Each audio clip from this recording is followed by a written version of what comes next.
بسم اللہ الرحمن الرحیم۔ یہ واقعہ پچھلے واقعے سے کچھ ریلیٹڈ ہے۔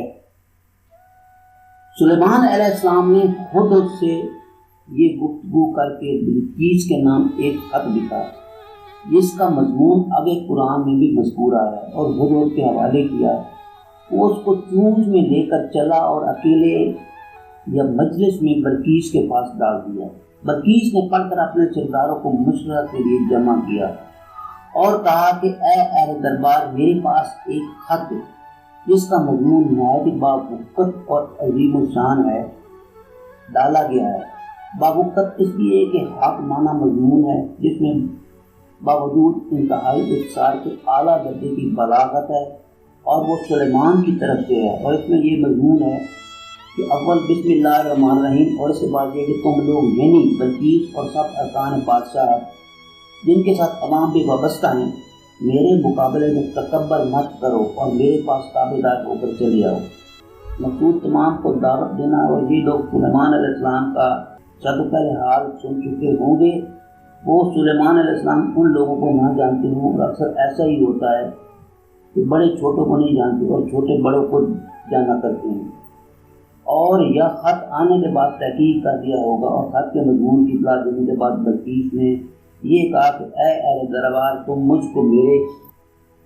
اس معاملے میں رائے دو کہ مجھ کو سلیمان کے ساتھ کیا معاملہ کرنا چاہیے،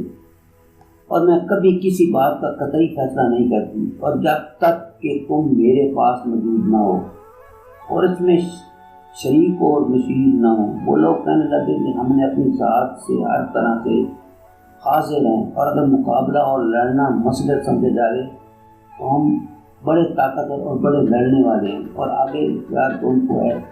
تو تم مسلط دیکھ لو کہ جو کوئی تجویز کر کے حکم دینا ہے۔ بلقیس کہنے لگی کہ میرے نزدیک لڑنا تو مسلط نہیں ہے، کیونکہ سلیمان بادشاہ ہیں، اور بادشاہوں کا کہتا ہے کہ وہ جب کسی بستی میں مخالفانہ طور پر داخل ہوتے ہیں تو اس کو تیز و بالا کر دیتے ہیں، اور اس کے رہنے والوں میں جو عزت دار ہیں ان کو ان کا زور گھٹانے کے لیے ذلیل و خوار کیا کرتے ہیں، اور ان سے لڑائی کی جائے تو ممکن ہے کہ ان کو ہی غلبہ ہو، تو پھر یہ لوگ بھی ایسا ہی کریں گے۔ تو بے ضرورت پریشانی میں لڑنا خلاف مصلحت ہے، لہذا جنگ کو تو میں ابھی ملتوی کرتی ہوں، اور سردت یوں مناسب ہے کہ میں ان لوگوں کے پاس کچھ ہدیہ کسی آدمی کے ہاتھ بھیج دوں، اور پھر دیکھوں گی کہ وہ بھیجے ہوئے وہاں سے کیا جواب ملتا ہے۔ اس وقت دوبارہ غور کیا جائے گا۔ چنانچہ ہدیوں اور تحفوں کا سامان درست ہوا، اور قاصد اس کو لے کر روانہ ہوا۔ جب وہ قاصد سلیمان علیہ السلام کے پاس پہنچا اور تمام ہدیے پیش کیے، تو سلیمان علیہ السلام نے فرمایا کہ کیا تم لوگ یعنی بلقیس اور بلقیس والے ہو، مال سے میری امداد کرنا چاہتے ہو، اس لیے ہدیے لائے ہو، تو سمجھ رکھو کہ اللہ تعالیٰ نے جو کچھ مجھے دے رکھا ہے وہ اس سے کہیں بہتر ہے، جو تم کو دے رکھا ہے، جو کہ تمہارے پاس صرف دنیا ہے، اور میرے پاس دین بھی ہے اور دنیا بھی ہے۔ تم سے زیادہ لہذا میں ان چیزوں کا حریص نہیں ہوں۔ ہاں تم ہی اپنے ہدیے پر فخر کرتے ہوگے، لہذا یہ ہدیہ ہم نہیں لیں گے، تم ان کو لے کر ان لوگوں کے پاس لوٹ جاؤ۔ اگر وہ اب بھی ایمان لے آئیں درست ہے، ورنہ ہم ان پر ایسی فوجیں بھیجتے ہیں کہ ان لوگوں کا ان سے ذرا مقابلہ نہ ہو سکے گا، اور ہم ان کو وہاں سے ضرور کر کے نکال دیں گے، اور وہ ذلت کے ساتھ اور ہمیشہ کے لیے ماتحت اور ضائع ہو جائیں گے۔ یہ نہیں کہ نکالنے کے بعد آزادی سے چھوڑ دی جائیں گے کہ جہاں چاہیں چلے جائیں، بلکہ ہمیشہ کی ذلت ان کے لیے باقی ہو جائے گی۔ تو یہ بہت زبردست قسم کا واقعہ ہے جو میں آپ کو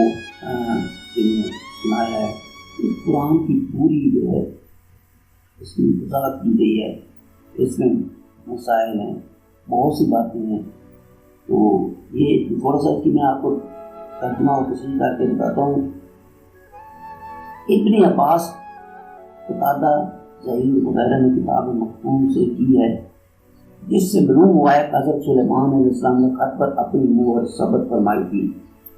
ہمارے رسول اکرم صلی اللہ علیہ وسلم کو جب ملوک عجم کی عادت معلوم ہوئی کہ جس خط پر مہر نہ ہو اس کو نہیں پڑھتے، تو حضرت صلی اللہ علیہ وسلم نے بادشاہوں کے خطوط کے لیے مہر بنوائی، اور کیسر و کسریٰ وغیرہ کو جو خطوط تحریر فرمائے ان پر مہر سب فرمائی۔ اس سے معلوم ہوا کہ خط پر مہر لگانا مکتوب علیہ کا بھی اکرام ہے، اور اپنے خط کا بھی آج کل عادت خط کو لفافوں میں بند کر کے بجلی کی ہو گئی ہے، اور یہ بھی مہر کے قائم مقام ہے۔ جس جگہ مکتوب علیہ کا نام موجود ہو وہاں لکھا جاتا ہے۔ حضرت سلیمان علیہ السلام کا خط کس زبان میں تھا؟ حضرت سلیمان علیہ السلام کو عربی نہ تھے، لیکن عربی جاننا اور سمجھنا آپ سے کوئی بعید بھی نہیں، جبکہ آپ چرندوں تک کی زبان جانتے تھے، اور عربی زبان تو تمام زبانوں سے افضل و رشد پہلے ہو سکتا ہے کہ حضرت سلیمان علیہ السلام نے خط عربی زبان میں لکھا ہو، کیونکہ مکتوب علیہ بلقیس عربی نسل تھی اور اس نے خط کو پڑھا بھی اور سمجھا بھی، اور یہ بھی ممکن ہے کہ حضرت سلیمان علیہ السلام نے خط اپنی زبان میں صحیح بنایا ہے۔ تو یہ چھوٹا سا واقعہ جو میں نے آپ کو بتایا ہے کہ کس طرح سے حضرت سلیمان علیہ السلام نے بلقیس کو خط لکھا، پھر بلقیس نے اپنے لوگوں سے مشورہ کیا، اور مشورہ کرنے کے بعد وہ دودھ کی جو بات تھی کہ وہ دودھ نہیں تھے موجود تھے، اور اس کے بعد اس نے ساری باتیں سنی، اور یہ آگے مزید جو قصہ ہے یہ آگے ہم نے اس کو بند نہیں کیا، بلکہ صورت نمل میں بھی قصہ سٹارٹ ہوا ہے، اور ہم اس کو ابھی مزید آگے اس کو بتائیں گے کہ آگے کیا ہوتا ہے۔ آگے نیکسٹ ویڈیو میں انشاءاللہ آپ کو آگے بھی بتایا جائے گا۔ تھینک یو، امید ہے آپ فار واچنگ، امید ہے آپ میری اس ویڈیو کو پسند کریں گے۔